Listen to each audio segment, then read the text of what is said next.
Welcome, LilyPod listeners, to another episode of LilyPod and LilyTube. And today we are really excited about our guest. Dr. Jennifer Finlayson-Fife is an LDS relationship and sexuality coach with a Ph.D. in counseling psychology. And I believe that was from Boston College. Her teaching and coaching focus is on helping LDS individuals and couples achieve greater satisfaction and passion in their emotional and sexual relationships. In addition to her private practice, Dr. Finlayson-Fife has created 5 empowering and highly reviewed online courses. Each course is designed to give Latter-day Saint individuals and couples the tools requisite to creating healthier lives and stronger families, stronger intimate relationships. And Dr. Finlayson-Fife also offers many workshops and retreats where she teaches these life-changing principles in person. Dr. Finlayson-Fife is a frequent guest on LDS-themed podcasts, and this is her second appearance on this one. And these are on subjects of sexuality, relationships, mental health, and faith. She is also the creator and host of Room for Two, a popular sex and intimacy coaching podcast, which Kathy and I are actually listeners of. Mm-hmm. So learn more about Dr. Finlayson-Fife by visiting the link in the show notes beneath this program. And I'm going to ask the first question, and this is a Halloween special. It's something that I've been thinking about for a long time because LilyPod comes out every Tuesday morning, and it happens to be Halloween this year. And so the fear of intimacy is something I've been wanting to talk about, and we're so grateful to have you here to talk about that. I believe the first time you were with us, you gave mid-singles a lot of wisdom. Just a lot of wisdom for navigating single life. And today we're going to be talking to both single adults and later married couples about this fear of intimacy. And if you could maybe just define intimacy for us and how a person would know if they have that fear. Right. Okay. Yeah. Why do we get so spooked about intimacy? So, well, what intimacy is, I'll tell you what it is and what it isn't, because we culturally sometimes make it something else. What it is the willingness to know another and be known by another, and how deeply you want to be known and know the other, the deeper the intimacy is. What it isn't is validation. Like, I think sometimes we think of intimacy as I show you my underbelly and you tell me how wonderful it is, and then I see your underbelly and then I tell you how wonderful it is, and that we kind of link validation with that. And of course, when we get that, it's an amazing experience to feel like this is something I haven't shared much of and I want you to know it, and you find acknowledgement, acceptance, kindness. Well, that's a wonderful, wonderful thing to find, and validation is a wonderful part of an intimate marriage. But actual intimacy is just the willingness to show who you are and to really know who the other is, even the invalidating parts of the other, the ways they're different than you, think different than you, believe different than you, so it takes a lot of courage to be intimate. And all of us are at least somewhat afraid of intimacy because, how much do we relish having our partner look at us and say, wow, that's a really unbecoming part of you. Because we all have those parts, right? Or I really dislike that you think that. Not many of us love that experience. And nor do we enjoy finding parts of our partner that don't validate the reality that we desire. So we're good as spouses or dating couples to collude in sometimes limiting how much honesty there is in the partnership, because intimacy is for the courageous. So you could be courageous in a dating relationship and get invalidation over and over and over. And then you decide, do I want to be with this person who's invalidating me all the time? Right. Exactly. Or is it about the right amount? I want some honesty from this person and they also accept me. I'm not sure if I quite followed that question. Can you say it one more time? So in a dating relationship, can you say that one more time? I'm not sure if I quite got what you were saying. Well, What I mean is, but when you were talking, I was thinking about Yeah. the dating process and how Yeah. if you show up and you be brave and you choose to share yourself with a person, Yeah. sometimes they might show up in ways that are really hurtful. And sometimes Yeah. they will show up in those wonderful ways that are really validating. Yes. Now, Right. I think we all prefer to be with validating people. Of course. Well, and I would say being very honest when you're dating is a very good time to be honest because because you want to find out who is this person and who am I actually with, and Are they going to accept me and all my flaws? yeah, and can we really accept who one another is? Like, are they going to accept me, but can I also accept them? I mean, Yeah. can I really know, I remember asking sometimes people I was out on a date with 1 or 2 times, like, just like straightforward, like I was a little bit older. I was dating people that were older. And so I would say, how do you make sense of you not being married this far along? And not because I was saying it was bad. I was in the same boat, but just like, how do you make sense of yourself in that? And I mean, so I think some people were like, this is me, this is who I am. And other people were really didn't want to answer that because it was maybe they felt like it was something bad about themselves. So, I just found it was a great time to not waste time. Ask the hard question. Asking real questions, who are you and what do you care about and so on. So yeah, but what often happens when we're falling in love is because we like that person so much and they like us, it's very easy to just kind of fall into a collusion of validation. And we're very flexible. It's like, oh yeah, no, I'm a vegetarian, but I don't care. Let's get a burger. I don't care, meaning, and you kind of don't because it just feels so good to be with them that you're not really thinking about, is this a sustainable reality over years of time? This is more, I just like you and I really don't mind. But then when we get married and the reality of the day to day, and you want to belong to your own values and desires and dreams and so on, then a lot of times what happens is the invalidating parts come to the fore and they're disorienting and they're uncomfortable and they create conflict. And that's normal, but not comfortable. So, yeah. So I think, And it's good for married couples to know that's coming, or that's right. Rather than to vilify it, like something's going terribly wrong, as opposed to, well, this is just the process. I mean, you don't have to be cruel, of course, and you don't have to be contemptuous, but like that, if we're going to really work out a life together, it means we're going to confront the differences. And I would argue it's actually a lot harder to be honest now that you're married than it is when you're dating. Because if you're dating and you're honest and you're like, okay, this is just not going to work. We're just like two completely different people. You lost one evening. Okay.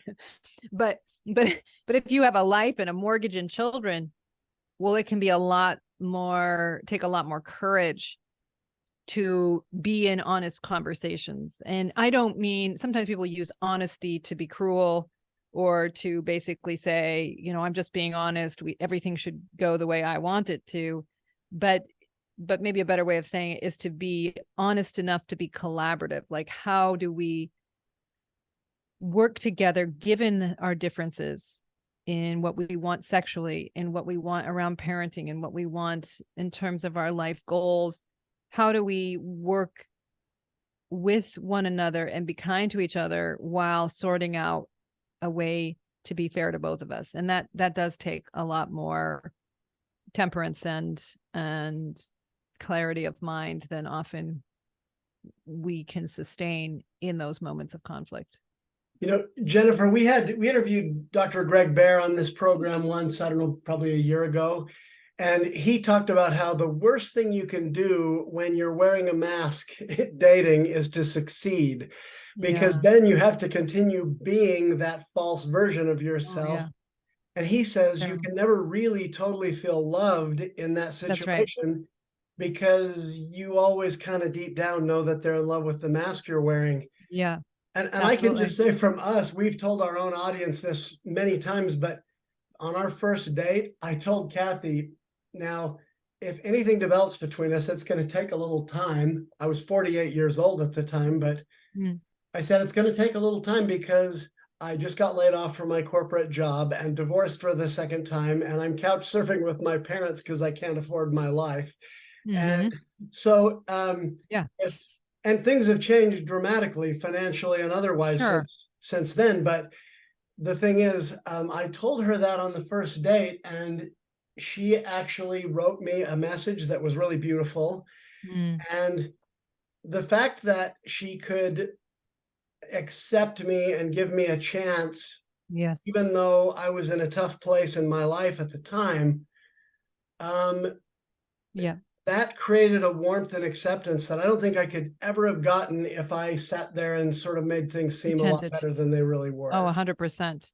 Well, and what I would also say about that is that you started, how to say it, in a self-respecting way. So even though you were in a tough spot, your dignity was more important than lying to pretend you were someone else. Do you know what I'm saying? So Oh, for not only sure. did Kathy accept you on some level, even though you didn't like it, you were accepting you enough to be honest about where you were.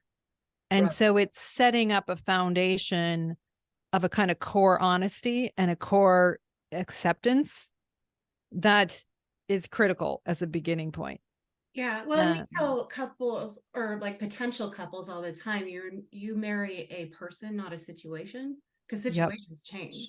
Absolutely. And that's, I think, what I saw beyond the situation was his character. Right. Yeah, and I mean, I told Right. her where I was headed and what my plans were and what I wanted to do, not to try to impress, but just to say this is kind of who I am. Yeah, And exactly.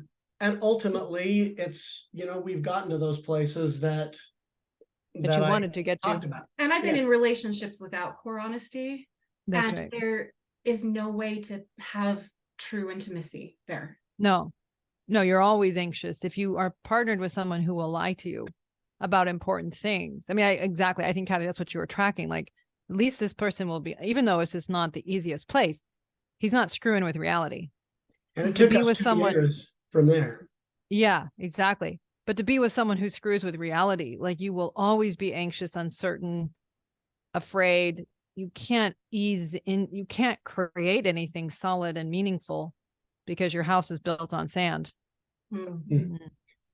To speaking of the Bible, now I've often heard you talk about intimacy in terms of being knowable. Yeah. And you did today in this program.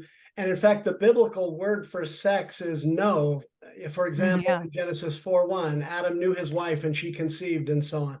Now, when I Yeah. was a kid growing up in the church, I thought that was sort of a polite way to avoid saying the word sex. Yeah. Yeah. But I think there is a deeper meaning in it. Yeah.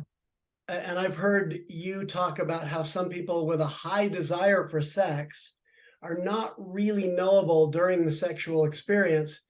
And my question, specifically related to sexual intimacy, is how can a dating couple make themselves knowable and vulnerable to each other, and yet they're still keeping back part of themselves in order to observe the law of chastity? Mm-hmm. Well, I would say you can't fully, if you're, choosing not to be sexual before marriage, there is a certain amount of limit on how much you're going to fully know because you haven't known them fully yet. Okay. Yes.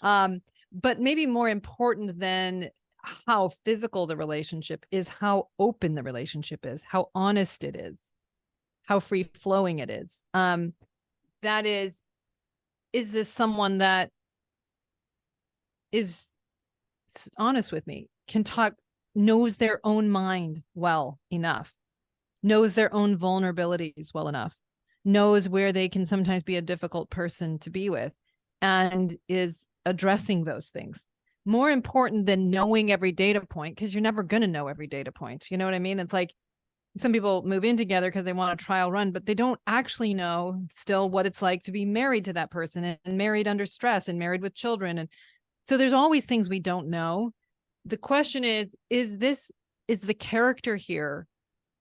Do we have the character to be collaborative with each other, to be honest with each other, to want to really create a sexually intimate relationship and be willing to do our part to create something that we both feel good about? That's the more important question. Because a lot of people I've worked with, they actually felt all kinds of sexual attraction and desire, can barely get to the marriage altar and so on. And then they get to the marriage altar and they're like, I'm not interested.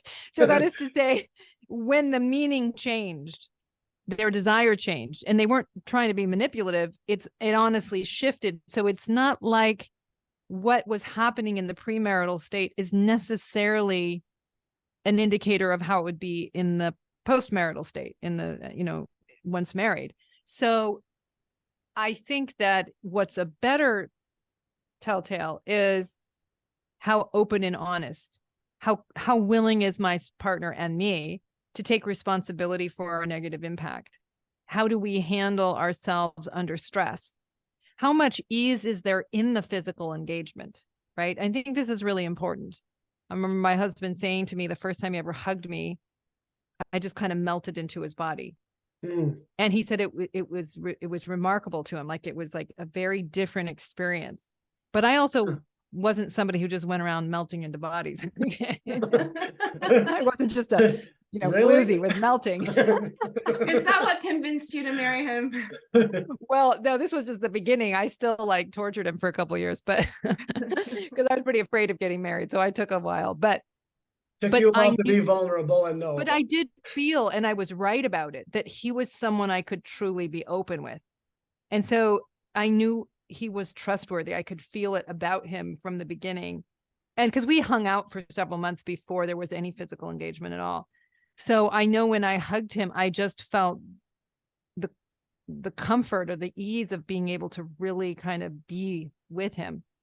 And that's continued to be true. Okay. And I think I kind of could map that right in the beginning, that there was an ease there with each other.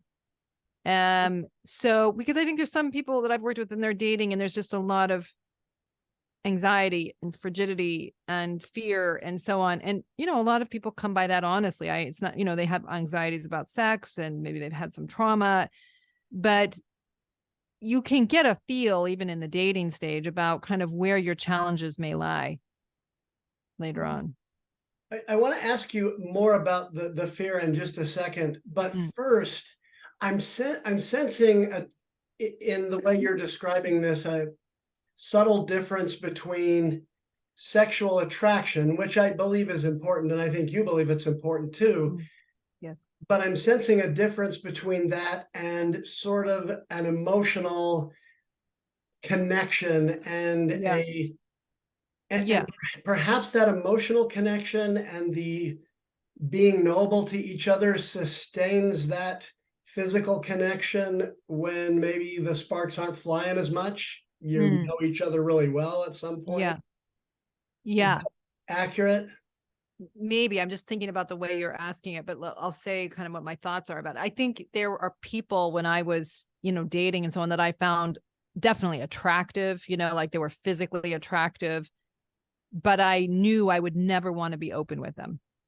Do you know what I mean? Like I would not want to melt. I wouldn't want to melt into their body. Oh, okay. Because they were too into themselves. I didn't track them as somebody that would be very invested in another person.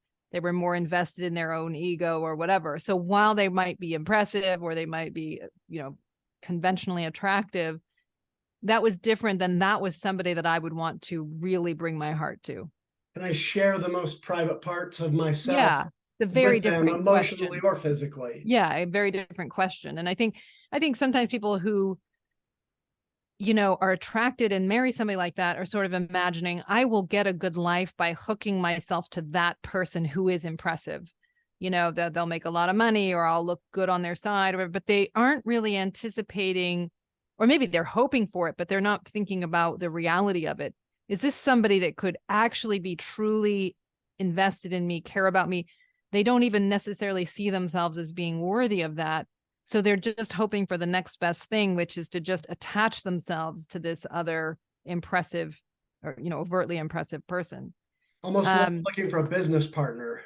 A little bit, I want the validation that your presence in my life would provide. I want the income. I want the social status. I want whatever I will get by connecting myself to you, which is very different than I love you. I trust you. I value you. And I would argue those things are very, very important for having a long-term sexually intimate marriage. I mean, it's those things that make you in the long term want to touch and be touched. Exactly. Exactly. close. Because a lot of people get married because the person they're looking at has a kind of status or beauty or something that they want to be attached to. They want to get the status that they think that will provide them. But because if they're not really capable of love, right, then quickly resentment, the invalidation starts to come, and the anger starts to come, the resentment starts to come. And so then this person that maybe other people think is great, you don't want to touch you because you resent that person, you don't like them, and you don't feel that they like you. So very, very quickly, desire will plummet. We have this idea that alpha males get all the women and so on. That's true in the first month. but the alpha males are not having good sex with their long-term partner if they're dominant and unable to invest in a woman. And so it's like, who will really be my friend, have integrity, care about me? The fact that all of us fear intimacy, and maybe for good reason, maybe so that we can be selective, so that we can recognize when it's not sustainable. Yeah. So there's two reasons to fear it. One is this person will not handle who I actually am well. Yeah. Right. They're not prepared to love another person, or they're not prepared to love me. Like, even if I like them, they don't like me enough.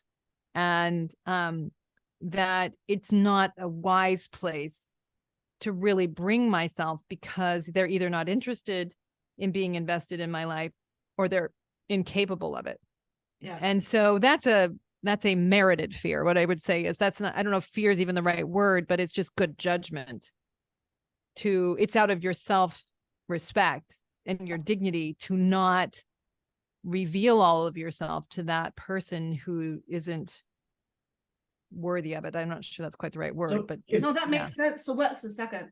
But the second one, though, is fear of intimacy, because you don't feel that you're enough. And therefore, the only way you're going to get love is to mask or pretend. So there's a self-disrespect in it. I don't trust that anybody with good judgment would, or anybody that's paying attention would, love me. Therefore, I've got to manipulate someone into loving me. And a lot of people do this because a lot of us don't yet have self-acceptance in our early 20s. And so we're thinking, in our LDS culture, a lot of times we're rushing into marriage because we're afraid if we give people too much time, they'll think other of it. Jennifer, I saw that a lot dating in the 40s, to be honest. Yeah, sure. The women I dated. Well, and that might come from invalidation from a former marriage. Right, from a prior relationship. Right. I'm not sure how open I want to be with you right now because you might hurt me. And I might not be worthy of your attention. And it sounds like those are two different fears. Those are two different things. So you might hurt me. You want to think about, am I in an overreaction and it's not actually the person I'm with? Or do I track something about this person that makes me think, even if I would like them to love me, I don't think that they either can or want to.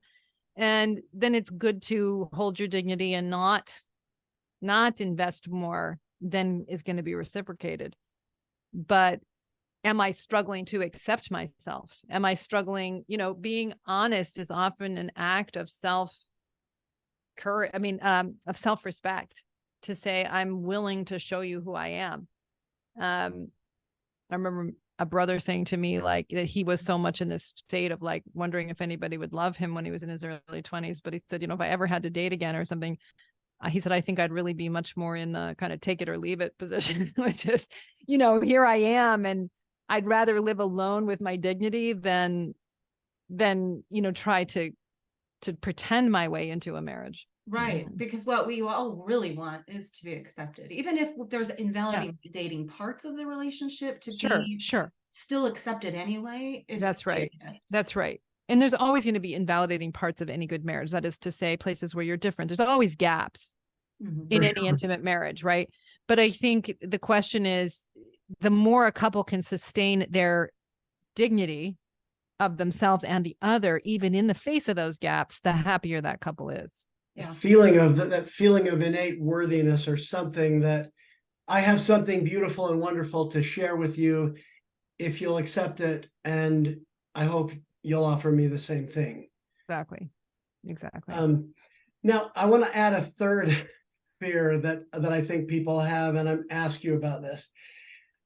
And I approach this with a certain amount of sensitivity because I don't want to offend anybody in our audience. But Mm. if you go to the church's website and do a search for the word sex, you Mm. will invariably come up with a whole long list of hits where you see sex paired with sin. And the Mhm. discussion of it in church talks and lessons and everything virtually always pairs it with sexual sin. And I Mhm. think that creates a lot of fear about our sexuality. I say parenthetically, we interviewed Sean Brotherson once, but he said he used to do an article in Meridian magazine every week. And I do that now, but he used to write a column every week, and every 6 months or so he would write about sexuality in Latter-day Saint marriages. And he said that he was always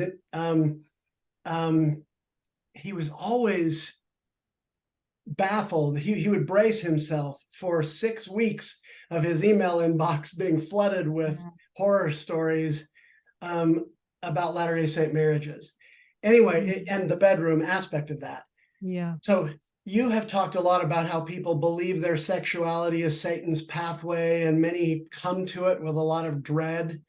So, and I think for a lot of middle-aged single people, many of whom have been married before and had it not work out, there's an added component of, that was probably a big part of what split What them. went wrong?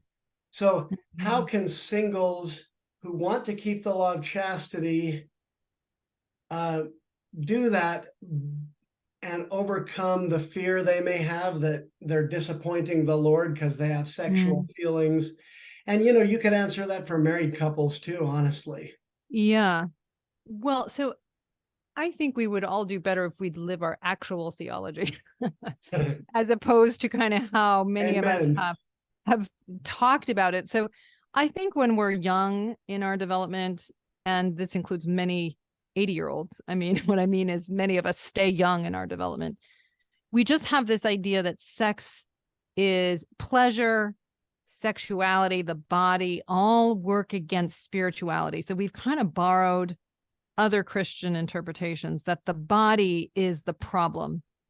Right. And the body interferes with the spiritual, where our theology is the body is actually necessary for the spiritual. That Spirit and the it's body not are the soul of man. exactly. And so it's not the body that interferes, it's ego, right? It's self-preoccupation. It's our own pride that interferes with goodness and our development. So it isn't sexuality and it isn't the body. Now, of course, what we do with our sexuality matters, because is it reinforcing of the ego, or is it reinforcing of our ability to love and be loved? Is it helping us to grow into more loving, wise, kind people, or are we using our sexuality to kind of, keep ourselves limited and unable to be in meaningful relationship? So, when we are so afraid of it, we will tend to go and reproduce that idea with our children. Like if we haven't worked out our relationship to sexuality, we're going to probably be giving lots of fear-based messages, probably the same ones we got. And so it's very easy to keep that going, even though if we take a look at the consequences of that, it's not getting us where we want to go as a people. What we want is the ability not just to get to the marriage altar. We want the ability to have really good, loving sexual relationships in marriage. That's our goal, not just not having sex before marriage. Right. So Which is a big focus for young men and young women, because we want to keep them right. We want to scare them from using their ego to satisfy the validation they want, and not end up in the kind of relationships we want them to have. But then once they get there, they don't know what to do. That's right. And fear is just not a great motivator. It's an intuitive motivator. It's what we will do when we are afraid, is we use fear to get other people to do what we want. But it's not a good motivator. Love is a much better motivator in terms of fostering us getting where we actually want. And so, we can, as a people, value sexuality, actually see it as a beautiful, amazing reality, a gift from God even. And that's why you want to be careful with it, because it matters what you choose. Yeah. And so, talking to adolescents about what they ultimately want, which is a loving, intimate marriage down the road, Is looking at porn going to get you farther or closer to that goal, right? Is, basically doing things that are indulgent and sort of self-focused going to help you be capable of that or not? So it's not a limiting out of rejection of sexuality. It's actually out of cherishing sexuality and intimacy to manage yourself to keep it special. And the very muscles that you need for managing yourself around that are muscles you need in marriage. Because it's not, a lot of times people have the idea, okay, I got to the marriage altar, now it's a free for all, right? Like just whatever I want, you have to do it because you're my wife and that's your divine calling. And and that doesn't go well. Like we still have to be bridled and and by bridal, caring. And by bridal, I think of that as like you put on a horse as this amazing energy, but for it to be good, you want that horse to go in a direction that's positive, not just be, or like a fire. You don't want a fire to burn down the whole place. You want it to be contained in a way, not out of shame, but because now it's a good thing. So I'm not trying to promote containment and guardedness in marriage in the kind of fear-based way. I mean that self-control. Exactly. And that self-control is a fundamental part of it, because you want to love and be loved with it. You want to create good with it. You want to nurturance and something that's soul expanding to be created, not just, not just pleasure for its own sake. And I have nothing against pleasure. I'm just saying that the meaning of what you're creating really, really matters. And so that takes self-regulation and takes self-awareness and the ability to control one's impulses around sexuality. It's just an essential part of creating a meaningful relationship to sex and to another person. I mean, if I don't bridle it to some extent and I go hit up every beautiful woman I see, that where that might be interesting, I lose the most wonderful woman I've ever known. Exactly. And that doesn't serve me. It certainly doesn't serve her. Right. But I think you're right. It's the scripture talks about bridling our passions. When we bridle a horse, we are directing and controlling it. We're not shooting it in the head. Right. Exactly. That's what we tend to think that is. You just like snuff it out. Like, no, you don't snuff out a horse. You direct that passion. The passion is good. I mean, so how do you use it? That's the question. And I would also say, like, people that run their life only by their kind of hedonistic drive are quickly running themselves into hell. It's not just that they ruin their relationships, which matters. It's not just they hurt other people, but they interfere with their own ability to respect themselves and to have people that trust them, to have true friendships, because they aren't yet capable of being trustworthy. And that's a big, big cost. That's a big price to pay. So learning self-control is the way to have a good life. In our lesser minds, we think of it as like, I don't want people to tell me what to do. I want to do what I want to do. And I understand that, especially if you come from a fear-based relationship to authority, that rebellious part of you that just wants to do what you want to do is going to be strong. But when you really think about it, the people that really claim a good life have internalized the ability to prioritize what matters most to them and what they want to create over what is immediate and sort of reinforcing in the immediate sense. Jim Rohn used to say, you can't avoid pain, but you have to choose between the pain of discipline and the pain of regret. Exactly. And I think that's and true. The pain of discipline is a million times better. Yes, exactly. Well, I just want to say that as I've been listening to Room for Two, and really a number of your podcasts in addition to that, you never seem to flinch or make immediate judgments, even when you hear some things that I think most of us would shudder at. And I wonder how you do it. I mean, because when you're saying, I recognize they're living hard lives, like they're really choices that aren't good for them, but then you meet them where they are, like in a beautiful way. I mean, how do you do that? Yeah, I do.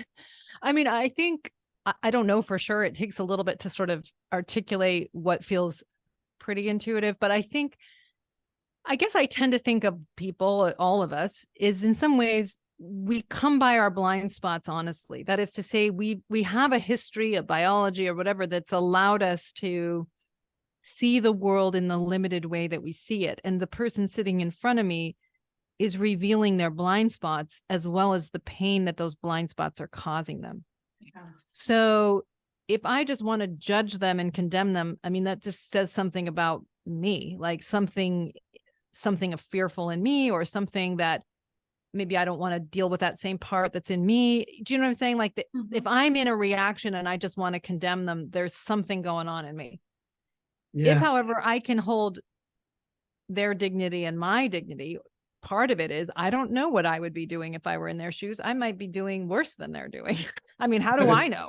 Right? Like, I mean, that they have walked a different path than me. So there's no point in condemning them. I just have to do my job, which is to care about that person as another child of God, another human being on the planet who is coming to me. Dignity for you and for them. I love that. Yeah, exactly. And then do my job, which is to do my best to offer to them what I can see that they can't see yet. Because that increases their agency. Yeah. It just increases their ability to choose better for themselves to the degree that they can see what I'm saying. Yeah. That's honestly what I see in that podcast is you want to reach out and rip away all of these things that are blocking their views. Yeah. And, you know, I mean, you don't do that in any sort of rough. Yeah.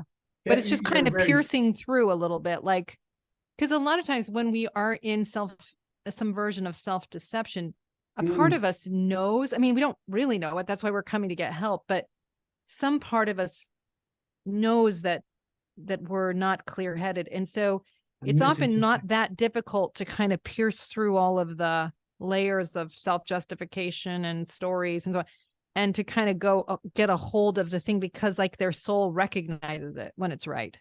Yeah. You know, I'm not always right, but it's like when it is right, you can feel this kind of like awareness that is something true, even if my limbic brain is trying to make it not true or is afraid. There's something there I've got to deal with. And that's really what helps people. It really is, because the truth sets us free, and the truth hurts, and none of us enjoy it in that moment of kind of disorientation, but So it does almost help have you to be orient. a bit invalidating. Yes, I do. While holding that dignity for both people. Yes. And Exactly. pierce through to truth. Yes. And have them still trust you. Yeah, because you know why I think they trust when they do is because they can feel that I do care about them. Yeah. And I trust them enough to handle what is true. Like I'm not patronizing them. Yeah. You know, I'm actually holding their dignity by being honest with them. And so it makes it's almost like you're just like, okay, so this is what we're dealing with. Like, yeah, exactly. Matter of fact. Yeah. It's just what I see. And I can hold your dignity, you know, while I'm telling you that. And I think they can feel it. And I think they can feel that they need it, you know, and I think that makes them trust you, because, you know, I have people who've written me after the fact and said, you know, it's not easy to hear what you have to say, but I can feel that you really want to help. And so it makes handling what you say much easier. And I respect you for it, you know? Yeah. So I think that people want the truth often, you know, they're looking for that because they know it's going to help them. Yeah. I think the last time we interviewed you, the metaphor we were using was a mirror. And that seems appropriate in this context too. Yeah. Like you're holding up the mirror and you're not exactly saying to them, look how ugly you are, although you could see it that way. That's right. But it's like showing that mirror, and at first you don't want to look at it. And exactly. Because it hurts. I mean, it does. If men come unto me, I will show unto them their weakness. And that's the hard thing, you know, if I receive light and continue in God, I get more light, but that's going to show me more weaknesses. And that's hard. That's right. One other little point I don't want to lightly pass over that you mentioned a minute ago. You said that fear is not the right response, that love is always better. She was talking about motivation, that love is a better motivator. That love is a better motivator. And I think I reached a point in my life where everything I had achieved, I became a lawyer and everything else because of fear, because I was anxious, because I feared disappointing my parents or failing tests or go down the list of things. It's exhausting. And yes, I got to a point where I would rather be a bum on the streets than feel that kind of anxiety anymore. And Exactly. so I agree with you. I don't think that kind of motivation sustains you in the long term. You eventually wear Yeah. out. And Yes. the scriptures are replete with that. Perfect love casteth out fear. Mhm. For the Right. Lord hath not given us the spirit of fear, but of power, of love, and of a sound mind. And I think that's why I felt Yes. the truth of that statement and I wrote it down because Yeah. it made sense to my spirit too. Yeah. And Yeah. you're saying the way you're treating your clients is the same way. Give them Yes. love, help them feel safe, help Right. them be open, and help them see better. Right. Is that Exactly. It's fair to exactly say? right. And loving doesn't mean only positive statements or No, positive not at all. feelings, right? It's the truth. You know, if it's a child, it may mean holding limits that they don't like, right?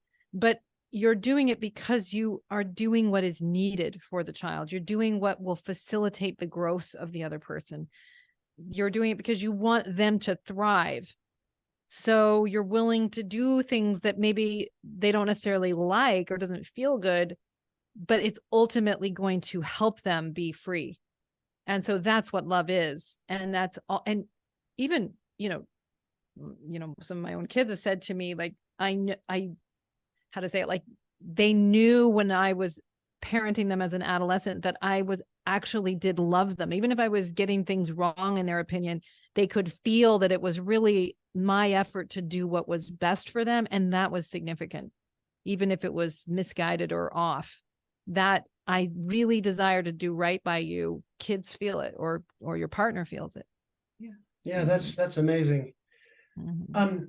We're going to ask our last question more along like the single realm, and then we're going to dive into some questions for married couples or people who anticipate getting remarried.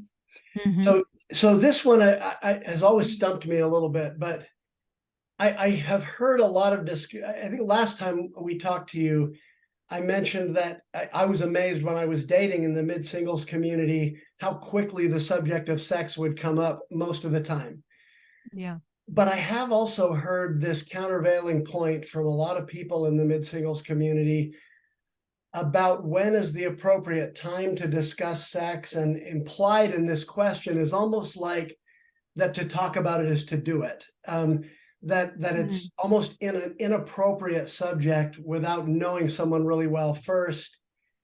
And like I said, my experience is that it comes up pretty quickly, but I didn't sense when women would ask me about my experience with that in marriage, that there was some sort of testing of the water, that they were trying to see how far I might be persuaded to go or anything like that. I didn't really sense that. It was a certain amount of fear about repeating the same patterns of a Yeah, for former sure. relationship. Like, I can have you ever imagine. been into porn would be a very typical Sure. Well, and they're trying first not to question waste about that. time by being Yes. And Yeah, a absolutely. surprising number of women would say, oh, my former husband wouldn't seem to never want sex. Is that a problem for you? Blah, blah, blah. Sure. But I know there is a certain segment of the mid-singles community that is uncomfortable having the topic come up early. And for some, it seems like sex has a special status among other subjects of conversation where we're a little hesitant to talk about it, even in the abstract. And I've heard some people even say that they resist the idea of talking about sex until they're engaged or until they're at least exclusive with someone and and seriously considering marriage.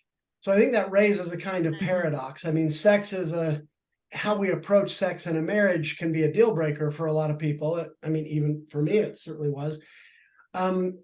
But so we want to discuss it to know if this relationship is worth investing more time in. And on the other hand, some are reluctant to discuss it and almost feel like it's sinful to discuss it because it's a sensitive topic with moral tones. I think especially women will get really sensitive to men bringing it up too soon. Yeah, sure. Some will. Yeah. Because they can imagine maybe what the reluctance is, are you just so obsessed with sex that you don't want to get to know me first? You just want to make sure this is all going to go well for you. Meaning I can imagine why somebody might be resistant to really early conversations about it, because it feels kind of like this is more tactical than it is about just who are we as Is a anything couple. else important?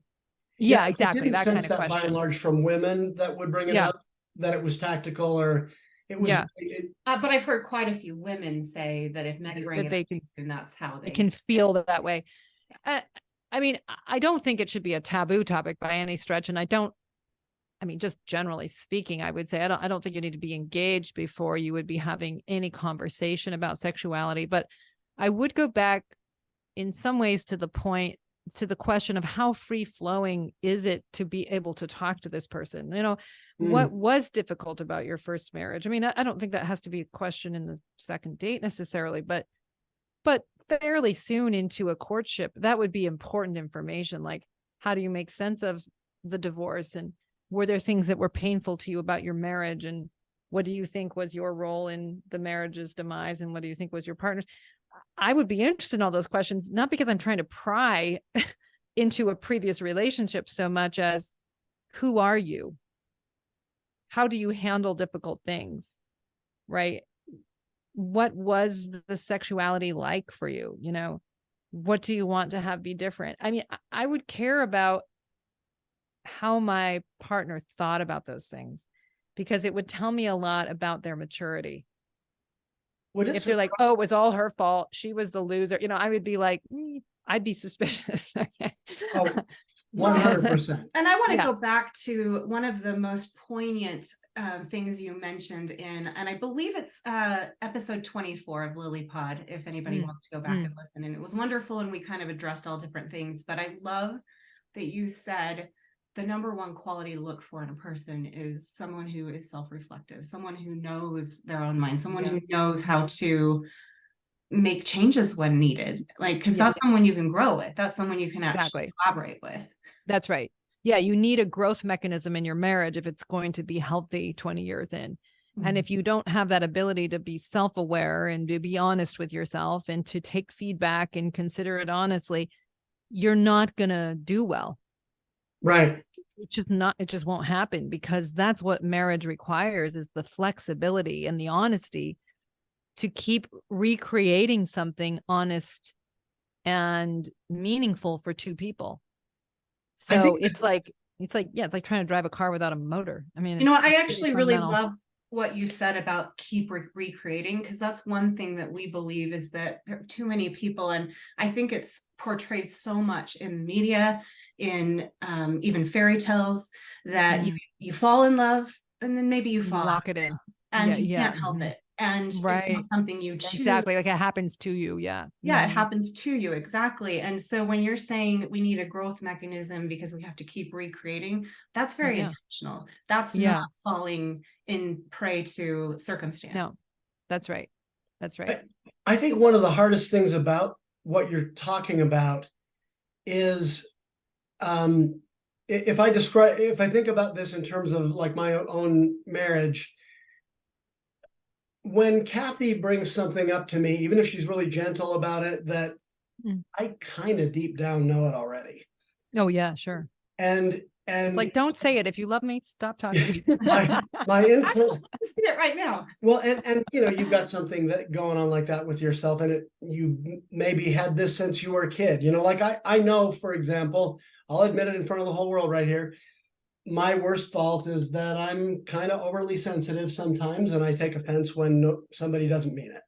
And okay, so I know that's true of me, but if she brings up something about me that I'm already a little sensitive about, I might be inclined to get defensive and rational. No, I'm not like that. And maybe even point the finger. Well, this is fine coming from you when. Yeah, right. And so always helps, always makes things better when you do that. But I think it does take a highly evolved person to be able to receive that feedback and think, okay, let me be honest with myself for a minute. What was my role in that conversation that went south? Or that's right. Whatever. And that's hard. I mean, Jesus Christ said in John 3 that men love darkness rather than light because their deeds were evil. Yeah. Where are they hiding from in the darkness? They can't hide from God, and I don't think they really are hiding from other people. We're hiding from ourselves. Right. We're trying to. Yeah. And so, but I think if you can do that, if you can confront that, if you can look in that mirror without life covering gets your so much eyes, easier. That's the thing, is we get that's lulled. Talk about productive discomfort versus unproductive discomfort. Going back to the quote yeah. earlier was, we think we're going to trick ourselves and our partner and God and whatever, and just like pretend that. And if you really love me, you would pretend with me that that doesn't exist. Right. Right. Don't That's really confront what me we with want to that. It pull off. hurts. Now a spouse can be aggressive about something that they know is a vulnerability. Okay, of course, that's a little different meaning. But what it is we make our ego more important than what's true. And it's like, okay, I'm doing the thing she's bringing up is actually hurting her. It's like limiting her happiness. And I'm going to turn this into my ego right now. Like, how good is that? So I don't mean we're cruel to ourselves, but we're pushing ourselves to not let our ego, because remember, ego is natural man. Ego is the enemy to God. Yeah. Right. It's not sex. What I'm going to make my pride more important than the impact of my behavior. If I love my wife or my husband, whoever we're talking about here, then I need to just deal with what they're saying, apologize for it, acknowledge it. I'm sorry. I realize I do that. That's like, I'm not going to make my feelings the primary issue right now, because that's interfering with creating a trustworthy marriage. So it's a courageous act, it's even heroic on some level, because we can just feel so justified in defending ourselves, the worst in ourselves. But the happy people, I just finished teaching the Strengthening Your Relationship course, and the thesis I was saying to the group is, the thesis of the class is like basically how you handle not getting what you want determines the marriage. Like some fantasy that you marry the right person and you're going to get everything you want, like that is a fantasy. Okay?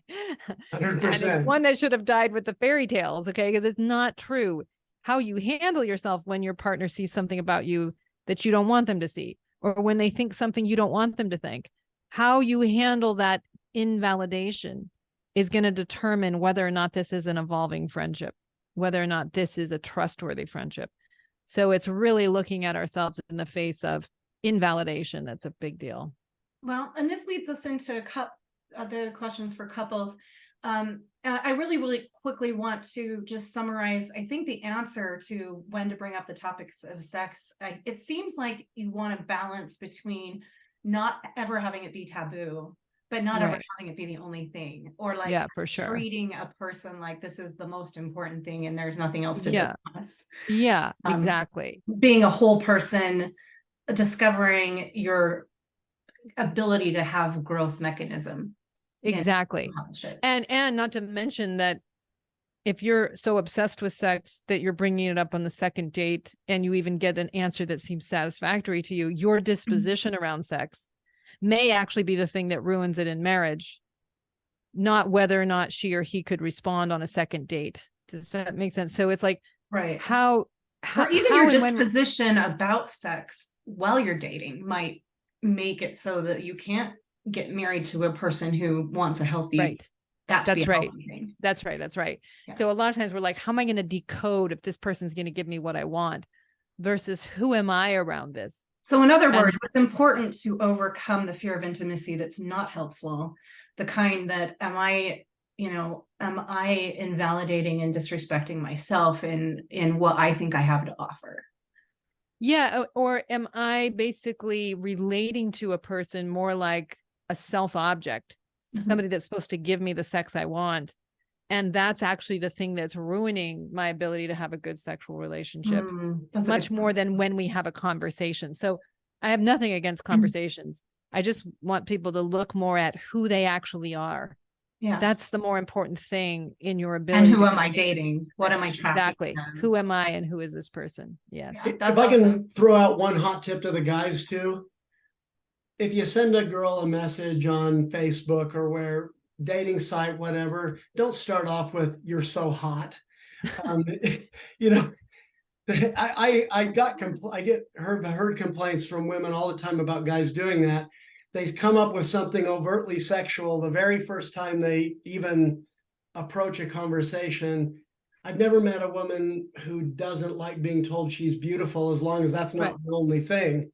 Yeah, I'm sure many women don't mind being told that they're hot, but I do not want to date you Right. because that's what you value at such an extreme degree that's where Right. you're starting this conversation, as opposed to who are you as a person. It just Right. speaks to So who the I think person you're is. saying indicate what you value by what you bring up when. And have a little Yeah. confidence. Now For that sure. makes sense. Okay, For sure. so here's the questions for couples. So many singles and also later married couples, they have experienced arguments, hostility in a former spouse, maybe former marriages that specifically related to sexual intimacy. So whether it be arguments or hostility or just problems in the bedroom, if you have a significant hesitancy about opening yourself up and being knowable in new relationships, how do you advise that singles, and you said sometimes it's harder for even married couples, how do later married couples face that issue together? Like what do you recommend? Well, I think it's more a relationship with yourself that you have to get worked out. Like, and maybe you need a therapist or a coach or somebody to help you think through it. But like, where do I not accept myself to be open when I deem it a good idea to be open? That I can feel too much shame or too much self-rejection to really be honest about who I actually am. Okay. Right? So why am I struggling to be at peace within myself with who I am?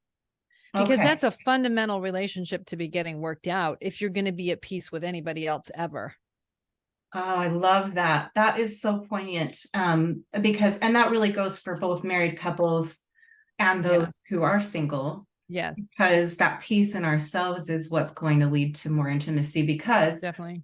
the fear that's unmerited, the fear that's not wise, is the fear that I am not showing up, or I'm not showing up in my strength. I'm not feeling that I have anything to offer here. Right. And no partner's gonna solve that for you. And if you think that's fundamentally true, you aren't actually interested in an intimate relationship, and so you're never going to have one. Because you're going for the validation, not and you're wanting to extract love and extract approval, but you're never going to believe it even if you get it, because you think they don't actually know who I am. And so until you're willing to let someone in on who you are, you're not going to be capable of or desire a truly intimate partnership. And so it will cause you pain. Okay, I appreciate that candor. Can I say one thing on that though? Yeah. I agree with everything you just said, with this caveat. I think when you're dating, when you're out there in the dating world, you're uniquely vulnerable to rejection. You get yes, and you are. every time However, you ask a new person for a date, you're yes, risking. but this is what I would say. It has to be a pretty good person to be better than no person at all in your life. So what I mean is, you're vulnerable to rejection. Right. But if somebody can't handle who you are, why would you want to be with them anyway? Do you see what I mean? So it's a very good time to get rejected because it's that is to say, if who I am, I remember a guy that just seemed interested in me, and I just kind of felt like he's projecting onto me. He doesn't really know me, and he wants a certain kind of wife, and I don't think I'm that person. And so I just began to be more honest with him about who I was and what I thought. And soon enough, he wasn't interested. And that was good. I mean, why would I ever want to marry someone that didn't fundamentally love me? So I actually think that's way easier to have somebody reject you on the 5th date than 100%. 10 years into marriage. I think your statement 100%. is very wise, but it required a degree of self-knowing in you and accepting yourself, and that self-acceptance and that peace, you can tell that you work that out, because how do you respond to rejection from other people otherwise? Right. And I agree with that. I mean, it wasn't fully worked out. In fact, on some level, I thought I may lose a good person because I haven't gotten this piece worked out yet. But I don't want to be with he should know who I am. He should know how I feel What your because he challenges deserves are. the information, and I deserve to know if he would love me in the face of that information. So it's not that I was like fully at peace. It's that I still valued myself enough to be honest. And that does take some courage, but I guess what I'm trying to say is if you're going to depend on how other people feel about you to manage your sense of self, you are vulnerable, married or not. I didn't take a Oh, tally, right, but right. listening to you on Room for Two, I was surprised by the number of couples who admitted talking to you that they had lied to each other about various things when Yeah. dating. Right, which created all kinds of resentments later on because Right. wait, did you trick me into this marriage? I And didn't never know he did porn until after we'd been married yeah, for 5 years, exactly, or whatever. exactly. And I mean, there were things like that both ways, as I recall, but I think that happens a lot. that happens a lot. Yeah. And I will tell you, I think dating was easier for me in my 40s than in my 20s. And the only thing I can put that down to is I was more comfortable in my own skin. Yes. And I mean, in my 20s, if a girl turned me down, I couldn't do anything but stare at the wall for 3 hours. I was so embarrassed. Exactly. Yeah. And I'm not saying it was ever fun to have someone say no or that it didn't feel a little bit invalidating, but Exactly. I think if you have a strong enough core, you'll have the courage that you're talking about and you get over it pretty quickly. Yeah. And it's just essential. If you want a good marriage, you got to do that. It's just like a non-negotiable. Yeah. Because again, you have to work out your relationship to yourself, or you have to at least be fair to yourself. Even if you don't like what you're revealing, it gives you a chance. Right. Yeah, I one of my favorite movies is about a boy, and he's basically somebody Me who too. just deceives everybody. And then he has this shift and he's like, it would be better to lose this person, but be honest with her, And I mean, it's not like a straightforward thing. It doesn't just all come together, but that becomes the foundation of his own dignity and a real relationship. And Yeah. I just think it's a critical piece. I think what you said is we're all vulnerable to rejection, married or not, if Yeah. we use others to manage our sense of self. Yeah, right. That Exactly. makes sense. To feeling terrible because we're just putting the locus of control outside of ourselves. Yeah. And we need to be clean within ourselves. And that's one of the greatest gifts of being single for a time. Yeah, is exactly. to really work that out. I agree with that. I really do. Would it surprise you that I can't say for certainty everyone, but almost every woman I dated and got to know very well in my mid-single years, the sexual relationship had something to do with the divorce?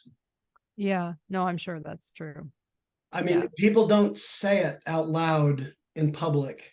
They don't get up and testimony meeting and talk about it. No, absolutely. And I would say sexual relationships often reveal the relationship. They are like, Dr. Schnarch would say they're a microcosm of the larger relationship. And our ability to be knowable is often showing up very much around sex. And it's not just because, there was all these repressed women and therefore the sex was bad. I mean, that certainly can be a factor. But a lot of times there's a lot of men that are very anxious about sex too, even if they're the higher desire person. And so it creates this kind of, it's a tough place to pretend sex. I need this from you. Well, if you need it, I can't give it to you. Yeah, exactly. I want to be chosen, not needed. That's right. That's right. So yeah, it is an important workspace in a couple, the sexual relationship. It's an important relationship to be worked out, but it's often revealing the larger picture. And I think a lot of my responses today have been about, yes, the sex matters, but you can see what's going on in the larger relationship around the freedom to be yourself, the freedom to be honest. That all really matters. Okay. So another one of my questions was for later married couples who fear another divorce, how would you recommend they co-create a new marriage that will stand the test of time rather than falling victim to problems they experienced before?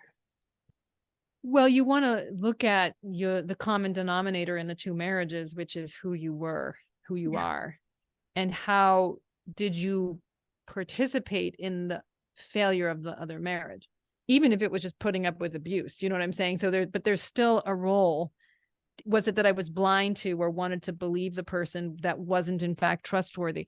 How did I get myself into that marriage? So the point isn't to blame. The point is to see yourself and what can I learn from it?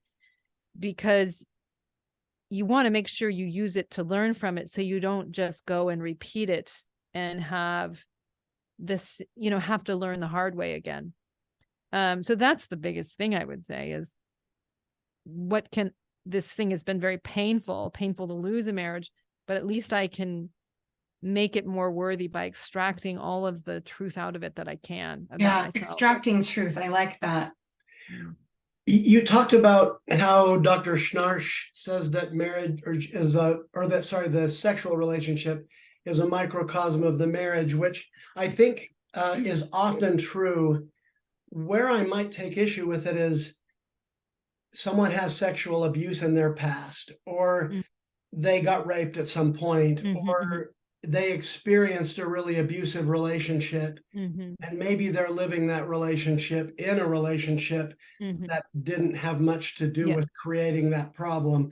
What would you advise people in that situation? Well, I think that's a fair point, that if somebody has acute sexual trauma, and I want to sort of emphasize acute sexual trauma, because if it's a acute trauma, they're going to have PTSD and a kind of reactivity around sex. Right. That is kind of unrelated to the way that they have learned to be in relationship to others. So that is to say, if somebody has really good, open-hearted, loving relationships, and then they are raped, right? They're going to have acute trauma around sexuality, but they also have a larger experience of expecting love and care. What often happens is people that have come out of sexual trauma often have come out of also difficult relationships. Do you see what I mean? Right. So it's not just like, say somebody had a relative who violated them. Well, it's not just that they had a relative, which is bad enough.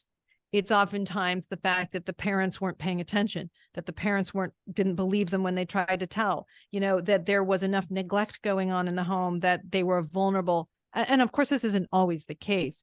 I'm just saying that there's often a larger context as well, in addition to the sexual trauma, that just makes like that person think the last thing I want to do is take my clothes off and trust somebody. Never. Yeah. Right. And so it's kind of bigger, there are the acute situations, of course, but there can often be many meanings that are layered into that trauma that go beyond the sexual trauma itself, that can make it a big challenge. But yeah, that's just kind of they may engage in sex, but not be knowable. That's exactly right. Not open, not free with it, yes. Like very guarded. Exactly. You're not going to touch me in certain exactly. places. People can have sex and not open their hearts at all. Yeah. And so they might even like sex, but not open their hearts. And so that's a very, that's still a way of saying that's how one's in the marriage, is I'm going to be very careful about how much I let anybody in. And so just so you know, I have to run to another podcast. I'm supposed to start now, but I can. We just have one more question. Okay, sure. Yeah.